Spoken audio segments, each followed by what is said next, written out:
This is a quick video about do our genes dictate our health. So Dr. McDougall was saying in his video, on a YouTube video, he was talking about how after a patient has a heart attack, sometimes they go to the doctor and they ask, is there anything I can do to prevent a heart attack in the future? And the doctor said, well, you should have picked better parents, meaning it's in your genes. But Dr. McDougall was saying how he thinks this is kind of silly because even though your genes play a role in your likelihood of getting a certain illness, like say lung cancer, heart disease, a lot of it is what you do, like what you eat, how you look after your body, how you eat, drink, smoke, that kind of thing. So he was and exercise.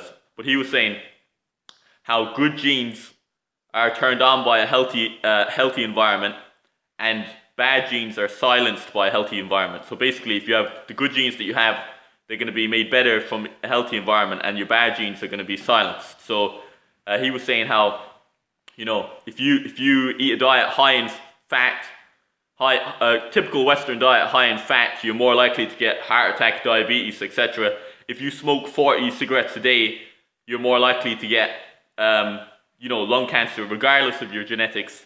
If you drink alcohol, if you drink a liter of vodka every day, you're more likely to get liver disease. You know what I mean? So basically, like, if you just don't do those things or do very little of it, eat very little fat, exercise, smoke rarely, drink rarely, and don't drink too much or smoke too much, you're way less likely to get any of these diseases as it is. I was watching this program before, I can't remember the name of it, so it's not a great start there, but it was this English program, and the TV, they were doing a genetic test to see how likely people were to get certain diseases. So the female, she was the presenter of the show. She was kind of with this family, and the doctors done these tests on this family who were all well overweight, probably about 5 stone overweight, and all of the family were saying, "Oh, it's in our genetics. We don't eat bad or anything. We eat pretty healthy. We just gain weight very easy." And they were all about, even the females, I'd say they were all 4 or 5 stone, about about 15 to 20 stone anyways.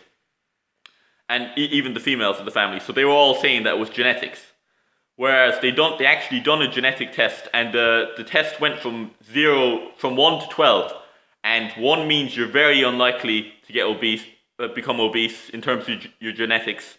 And 12 means you're the most likely to become obese in terms of your genetics. So they tested the family, and they tested the TV presenter, the female TV presenter. She was in great shape, like, not a pick on her. And she was 8 out of 12. The TV presenter, who was in great shape, was 8 out of 12 in her genetics in terms of likelihood to become obese. And the family were actually 4 out of 12. So in terms of likelihood to become obese, the female presenter, who was in great shape, was double more likely to become obese than the family who were well overweight. So it just goes to show. And I agree with that. Like, I reckon some people are probably a bit more susceptible to gaining weight. But at the same time, if you don't eat much fat, like, some people might have different definition in their abs. I've seen certain boxers just get a bit more cut easier, and the other guy's probably doing a pretty good diet and he's not quite as lean.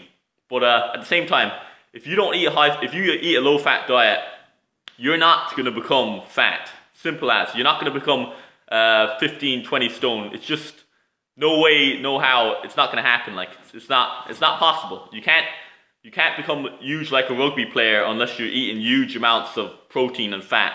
You can't become huge like a bodybuilder unless you're eating huge amount of protein and fat. So if you eat something like the McDougall starch solution diet, high carb diet, low fat, low enough on protein, just not force feeding yourself with protein and fat, the weight's gonna drop regardless of your genetics. So just interesting to see. You're not doomed by your genetics, and there's a lot you can do by just looking after yourself. So a bit of a rant there. If you have any comments, post below. If you like the video, give it a thumbs up. If you don't like it, give it a thumbs down. If you like the channel, subscribe. Thanks for watching, guys. Peace.